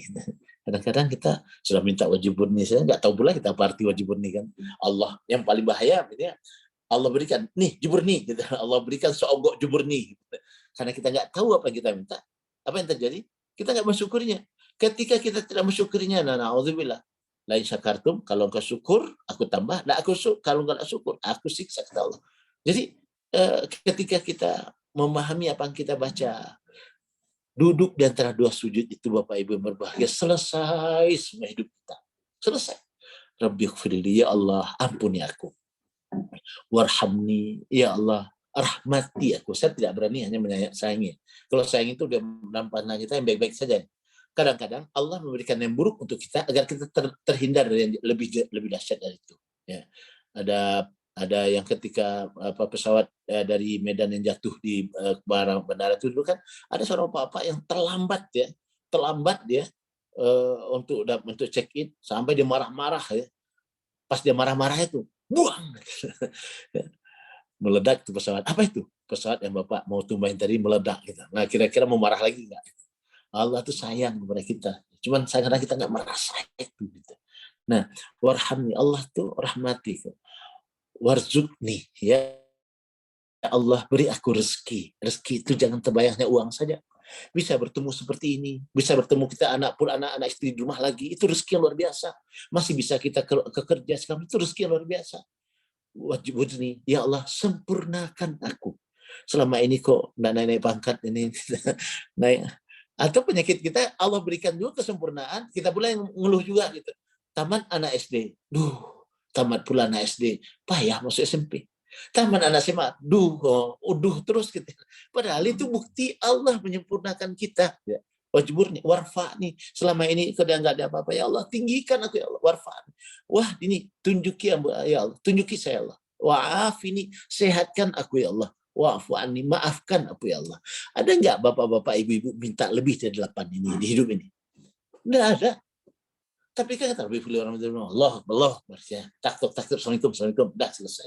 Ya, cobalah nih hayati, jangan hanya sekedar dipahami, hayati. Gitu. Jadi dasarnya jelas tadi, bertanam di tanah agar dia hidup, agar dia berkembang. Karena setiap ibadah itu pasti dia berkembang. Nah, landaskan dengan cinta kita kepada Allah, keyakinan kita kepada Allah, keterikatan hati kita dengan Allah, kemudian pahami apa gerak-gerik langsung semuanya, pasti ada maksudnya, tidak ada yang tidak maksud. Allah katakan bahwasanya tidak ada yang sia-sia Allah berikan kepada kita ini. Gerak langkah kita, gerak sujud rukuk kita, itu pasti ada hikmahnya. Apalagi yang kita baca, sedapat mungkin minimal ya, Fatihah. Ya, bacalah buku Samudra Al-Fatihah B. Arifin ya. Itu boleh mentafsirkan itu luar biasa sekali. Satu buku, wallah alam masih ada sekarang atau tidak ya, tapi carilah ya Samudra Al-Fatihah karang B. Arifin itu bagus sekali ya. Kemudian ya kalau ayat-ayat kita paham jauh lebih indah gitu. Nah, sedapat mungkin tentu hafal juga lah banyak-banyak Al-Quran itu dan pahami maknanya ya. Banyak ternyata hal-hal yang perlu kita pelajari. Nah, kemudian Di gerak-gerak itu ya, sami Allahu liman hamidah. Allah Maha mendengar siapa yang memujinya. Ya jelas kita puji ya Rabbana, lakal hamdu ya Allah, segala puji itu ya Allah. Itu kan indah ya. Indah. Allah mendengarnya, Allah mendengar. Sami Allahu liman hamidah. Nah, setiap langkah-langkah itu kita pahami, setiap gerak langkahnya, apalagi isi-isinya. Jadi semua ibadah Bapak Ibu berbahagia setelah ini kita lakukan dengan hati, ya kita lakukan dengan hati, dengan cinta kita kepada Allah, ingin bertemu dengan Allah Subhanahu wa taala. Maka yakinlah, nah, dampak selanjutnya tentu tidak sembarangan kita membacanya. Ya, tidak sembarangan kita membaca apa yang ada dalam ibadah-ibadah kita itu. Nah, mulainya dari mana? Dari penanaman keyakinan cinta kepada Allah itu. Kita membaca sering Asmaul Husna, pahami makna Asmaul Husna yang 99. Tidak ada Allah itu pemarah, tidak ada Allah itu maha penyiksa, tidak ada. Ya, Allah itu hanya membalasi apa yang kita lakukan. Baik Allah balas dengan baik, buruk kata Allah balas dengan keburukan. Ya, jadi nggak ada yang Allah itu maha penyiksa. Nah, dari penanaman akidah gaya seperti ini, itu yang kurang pada kita hari ini, ya, yang kurang pada kita. Jadi menanamkan, meyakinkan kepada Allah Allah itu mencintai kita. Nah, kemudian memang selama ini banyak agama-agama ini yang berat-berat aja diberikan, membuat orang ini kuat dulu. Kalau sudah kuat kasih beban, insya Allah, insya Allah. Ya misalnya kita ini satu meja, mungkin si A belum bisa ngangkatnya, tapi si B ya si A bisa ngangkat, si B nggak bisa mungkin gitu. Nah si B itu bukan meja dikasih sama dia kursi, dia ngangkat gitu. Jadi agama ini harus disesuaikan dengan siapa yang akan mengangkatnya, dan ini yang harus kita berikan kepada masyarakat kita, kepada anak-anak kita. Nah, kepada generasi kita, jangan sampai ada anak kita yang mengatakan tadi Allah ini pemarah. Jangan sampai ada yang anak kita nauzubillah mengatakan Islam ini sulit amat sih, kayak amat sih. Ya, jangan sampai generasi-generasi kita ke depan mengatakan Islam itu jelek. Nah, gitu. Kalau anak-anak muda, ya anak-anak muda, kita buka sejarah. Kita buka sejarah. Mulai semenjak Islam masuk ke Spanyol misalnya. Sekarang masih ada di Spanyol itu Istana Alhambra. Di tengah-tengahnya ada Masjid Alhambra. Itu dibuat oleh umat Islam dulu. Dan bacalah sejarahnya, disitulah keluar pakar-pakar ilmu pengetahuan, baik itu yang berkaitan dengan sekarang yang tidak bisa mereka pungkiri itu Ibnu Sina, meskipun dikatakan menjadi Avicenna, Ibnu Nafis, dikatakan Ar-Razi, Rozes, dan segala macam. Matematik itu nggak ada di Eropa waktu itu, matematik tidak berkembang karena yang ada cuma angka Romawi. Kita buat angka 20 itu masih bisa ya, tapi buatlah 3.339 dengan angka Romawi. Nah, karena bisa gitu. Atau buatlah yang angka 21 kemudian buatnya 21 gitu. Nah, coba kalikan ke bawah. Nggak bisa. Baru berkembang matematik di Eropa itu kapan? Setelah mereka banyak belajar ke Spanyol, kemudian Islam diajukan Spanyol, kemudian diterjemahkanlah buku-buku yang ada di Spanyol itu ke bahasa Inggris, bahasa Prancis di abad ke-15, Renaissance, kebangkitan industri yang ada di Eropa sana, baru berkembang. Padahal sebelumnya Islam sudah ada. Ya. Nah, buat mereka ini tertarik dengan agama ini. Ya, nah ini secara pelan ya, bahwasanya Islam ini agama yang ya bukan doktrin, tapi dia sangat masuk akal dan dia sangat masuk di hati ini. Jadi memang kerja-kerja keras kita, yang penyakit kita kan ingin cepat. Ini sholat lah anjing, sholatlah kamu buyung. Kalau nggak sholat masuk neraka. Nah, kan kita pengen cepat dia sholat, itu saya masalahnya. Padahal coba ditanamkan, ayo kita sholat nak gitu. Nah, kita sholat ini biar keluarkanlah nilai-nilai sayangnya Allah kepada kita. Sehingga malu dia, kalau orang sudah sayang itu, malu dia untuk tidak melaksanakan perintah yang dia sayangi. Itu rahasia yang penting sekali. Sehingga indah rasa agama ini. Jadi bab penanaman akidah ini sangat penting sekali. Dan itu yang dilakukan Rasulullah di awal-awal dakwahnya. Ya, di awal dakwah. Kan sholat, ibadah yang pertama diperintahkan itu apa? Sholat. Kapan? Tahun ke-11 kenabian ketika Isra dan Mi'raj. Tahun ke-11. Artinya sudah 10 tahun berdakwah. Apa yang didakwahkan? Keyakinan. Baru tahun ke-11. Setelah itu apa? Setelah itu Di Madinah semua, zakat di Madinah, haji di Madinah, puasa di Madinah, nggak ada di Mekah. Di Mekah itu apa? Keyakinan. Bab yang ini. Nah, kita baru masuk TK langsung sekali masalah-masalah ibadah.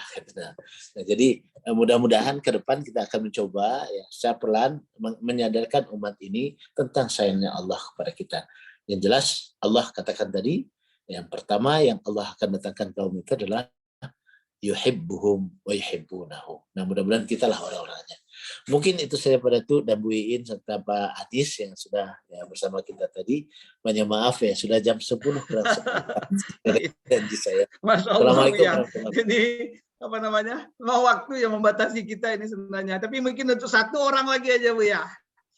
Supaya cukup 3 orang yang silakan yang terakhir Bapak Ibu. Mungkin yang dari Medan ini. Atau? Saya Pak. Oh ya, Bu Darni dari Jambi. Oke, Satu aja Bu ya. Ya. Assalamualaikum warahmatullahi wabarakatuh. Waalaikumsalam. Ustadz, pada kesempatan ini saya mau bertanya. Ini terlebih dahulu saya perkenalkan, saya sebagai seorang guru nih Ustadz. Nah, pendidikan yang pertama itu atau madrasah yang pertama itu adalah di keluarga biasanya ya Ustadz ya. Seperti itu seharusnya. Ya. Namun ketika saya data di sekolah saya, masih banyak siswa saya yang belum bisa membaca Al-Quran. Sementara sudah SMP Ustadz. Kemudian kami berupaya untuk mengajari siswa tersebut, namun respon dari orang tua kurang seperti itu. Apakah itu merupakan tanggung jawab kami atau tanggung jawab orang tua sepenuhnya? Karena sebahagian kawan-kawan mengatakan begini, nah sudahlah Bu Darni, nggak usah sibuk-sibuk, itu kan urusan orang tuanya, bukan urusan kita. Nah, seperti itu. Jadi bagaimana cara kita menyikapinya itu Ustadz? Ya, memang langsung aja pada itu ya. Langsung ya. Jadi begini, ada satu hal yang perlu kita sadari.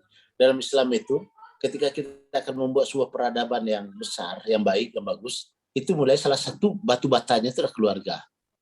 Nah, hari ini permasalahan kita yang beban yang cukup berat bagi kita. Baik, apalagi di pemerintahan, ini agak berat sekali ya. Banyak orang yang punya membentuk keluarga itu bukan didasarkan ingin memperbaiki generasi ke depan. Tapi yang penting dia cinta, sudah kita. Nah, akhirnya apa? Yang terjadi adalah generasi sekarang ini banyak yang tidak tahu mau dibuat kemana di rumah tangganya. Salah satunya dampaknya tadi, ya akhirnya rumah tangga ini tidak memberikan dasar-dasar agama kepada anaknya. Ya, itu tanggung jawab utamanya, dan itu tanggung jawab utama dari keluarga ya. Tapi setelah itu dia ada di depan kita, bukan bukan ini di depan kita. Kalaupun ada teman yang mengatakan itu, nah itu kan bukan tanggung jawab kita, biarin aja lah Ibu Dani yang susah-susah amat. Tidak. Ya. Ini yang ujung tadi ya, la yakhafuna laumata laim. Ada orang itu bukan tanggung jawab kita, tidak. Ya, kalau dia sudah depan mata kepala kita dan dia anak murid kita, ayo kita lakukan itu dengan semaksimal kita mampu lah kita. Ya, dan Allah juga tidak membebani kita yang tidak mampu. Mana mampu? Ya alhamdulillah. Dan ingat kata Rasulullah, satu orang saja yang mendapat hidayah melalui tanganmu itu lebih baik daripada onta merah. Onta merah itu tidak ada. Itu tidak ada. Cuman gambaran orang Arab waktu itu, kalau onta ini dicat merah nih, wes cakep nih. Ferrari dari Itali itu. Jadi di hadis lain dikatakan khairu minad dunya ma fiha. Lebih baik daripada dunia dan atau seisinya, ya. Jadi satu orang ini kita dapat hidayah, enggak usah banyak-banyak, Bu. Begitu Allah berikan kepada kita pahala ketika kita memperbaiki generasi ke depan ini. Dan itu Allah ciptakan pula generasi-generasi rusak itu apa? Agar kita yang alhamdulillah Allah berikan sedikit ilmu ini, berinya sampaikan situ agar apa? Ternyata kata Allah Subhanahu wa taala, "Wa man ahsanu qawlan mimman da'a ila Allah wa amila shalihan wa qala innani minal muslimin." Siapa lagi yang lebih baik? Nah, kalau bahasa Allah itu enggak ada lebih baik lagi gitu. Siapa lagi yang lebih baik daripada orang yang ya mendakwahkan Islam ini ya. Wa man ahsanu qaulan mimman da'a, mendakwahkan agama ini, menyampaikan agama ini. Ya. Wa qala innani minal muslimin, dan saya melaksanakan Islam. Tidak ada lagi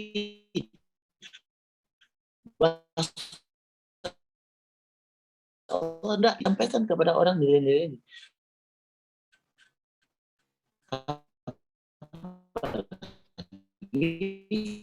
Kalau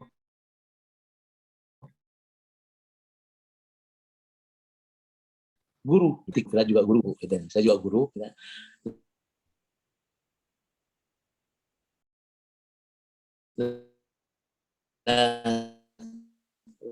Kapan baru dia bertanya, pas waktu Bapak Marfendi itu, Masya Allah, siapa ya? Dulu kan guru saya. Bertemu di Mekah kan dahsyat loh, Ibu. Jadi sekarang sudahlah, berikan saja semuanya kepada kita. Ada orang mengatakan itu enggak tanggung jawab kita, enggak. Ini bagi saya sebagai seorang Muslim ya, yang tahu dengan ini, saya akan sampaikan dengan baik, pelan-pelan gitu. Ya. Apa yang bisa saya sampaikan. Jadi jadi Ibu ya, jangan kemudian kita berhenti gara-gara apa? Ada orang yang kemudian ini bukan tanggung jawab kita, itu jangan ya. Jangan berhenti ya. Yang jelas kita menyampaikan ini ke Allah SWT ya. Insya Allah itu jauh lebih baik gitu. Dan mudah-mudahan apa yang kita lakukan ini sekarang ini itu baru akan terasa 20-30 tahun ke depan setelah mereka besar. Hari ini mungkin bagi mereka atau bagi orang tuanya itu tidak penting, tapi baru kita akan rasakan setelah kita itu tadi. Saya kan sekarang baru 58 tahun. Bertemu dengan murid-murid dan Masya Allah, sudah jadi ini, sudah jadi itu. Wah, itu membahagiakan sekali. Apalagi keislamannya baik. Wah, senang kita melihat. Bahagia kita melihatnya. Kebahagiaan yang tidak bisa dibeli dengan apapun juga itu. Melihat anak murid kita sukses dan kemudian dia dekat dengan Allah. Ya. Insya Allah bisa baik-baik aja, Bu. Amin, ya Rabbal Alamin. Amin. Terima kasih Ustadz. Ya. Alhamdulillah. Jadi Bapak Ibu jamaah yang berbahagia, ini betul-betul kita sebenarnya belum puas. Suatu saat nanti kita akan panggil lagi, kita undang lagi nih beliau ini. Banyak sekali sebenarnya pertanyaan-pertanyaan yang sekarang lagi menggantung ini Bu ya, dari Bapak Ibu sekalian gitu kan. Tapi bagaimana karena ada jam 10 kurang 10, Buya juga perlu istirahat seharian. Saya masih bisa sampai jam 2, 3. Ya, alhamdulillah. Terima kasih juga kepada terima kasih dari ayah yang telah menghubungkan kita dengan Buya ini. Ya, baik Bapak Ibu kaum muslimin dan muslimat, waktu juga lah yang memisahkan kita ini. Nanti ceramah kita ini kita rekam dan kita akan YouTube-kan dan nanti akan kita share ke grup-grup yang ada. Jadi mudah-mudahan ini akan menjadi syiar, akan menjadi lebih lebih berkembang apa yang kita lakukan pada malam hari ini. Sekali lagi jazakumullah khairan kaisa Buya, Haji Marfendi, Datuk Basa Balimo, Wakil Wali Kota Bukit Tinggi, yang telah bersedia bersama kita di tengah kesibukan beliau yang luar biasa. Semoga beliau sehat terus, sukses dalam mengemban amanah di Bukit Tinggi. Kita juga sekalian jamaah kaum muslimin dan muslimat berada dalam keadaan sehat walafiat, kemudian juga tetap istiqomah. Alhamdulillah pada malam hari ini bertahan pada angka 48, dan ini luar biasa. Ini adalah rekor tertinggi selama kita melakukan Zoom meeting selama 30 Alhamdulillah. pertemuan ini. Mudah-mudahan ini akan menjadi bertahan dan berkembang. Ini juga ada Pak Dekan Fakultas Kedokteran Universitas Andalas yang juga guru kita. Sekali lagi terima kasih kepada Bapak Ibu yang dari Sabang sampai Merauke ini, dari Palangkaraya, dari Pak Dr. Erianto Nazar. Beliau adalah owner dari tahfiz di Canduang. Beliau juga yang akan merekam acara kita ini. Kemudian ada Pak Asrul Nyek Suku dari Surabaya. Kemudian ada Herman Nur dari Takalar, Sulawesi Selatan. Ada Ilham Sawaldi dari Sidrap, Sulawesi Selatan. Ada ada Bu Darni tadi dengan Bu Eka itu dari Jambi. Pak Dr. Prima dari Medan. Cukup mewakili ini. Kemudian dari Bukit Tinggi anggota Pak Buya, Elda Nazar, kemudian Yuni, Angga di Lapai. tetangga dari Lapai, Terbaik. Ibu Terima kasih Pak Ustadz. ada Ya, juga mereka- anggota dari Pak Zardi dari Kebayoran Baru, Pak Amizal Saharin, terima kasih. Pak Anies, Bu Supriyati, mohon maaf malam ini tidak bisa dikasih kesempatan ngasih pertanyaan, beliau selalu aktif mengisi pertanyaan biasanya. Pak Dr. Yusuf juga, Bu Khairina, Bu Rini dari Yogyakarta, Ibu Ratna Sari, Kang Yuyun dari Kajari Cimahi, dan semua kaum muslimin muslimat yang tidak bisa lagi kami sebutkan satu persatu namanya mengingat malam. Terima kasih Ustaz Sudianto yang telah juga memandu kita membaca Al-Quran tadi. Terakhir, marilah kita tutup pengajian kita ini dengan doa penutup majlis. Subhanallahumma wa bihamdika asyhadu an la ilaha illa anta astaghfiruka wa atubu ilaik. Maha suci Engkau ya Allah dan segala puji bagimu. Aku bersaksi bahwa tiada Tuhan melainkan Engkau. Aku mohon ampun dan bertaubat kepadamu. Terakhir kata, saya atas nama host yang bertugas pada malam hari ini, mohon maaf jika sekiranya terdapat kesalahan dan kekilafan selama pelaksanaan acara ini. Kita kembali lagi insya Allah badan sehat, murah rezeki, panjang umur pekan depan pada malam Jumat, Patang Kamih malam Jumat yang akan datang dengan pembicara yang insya Allah tidak kalah serunya akan kita insya Allah persiapkan. Wabillahi taufiq wal hidayah, perbanyak maaf. Wabillahi taufiq wal hidayah. Assalamualaikum warahmatullahi wabarakatuh. Kita kembali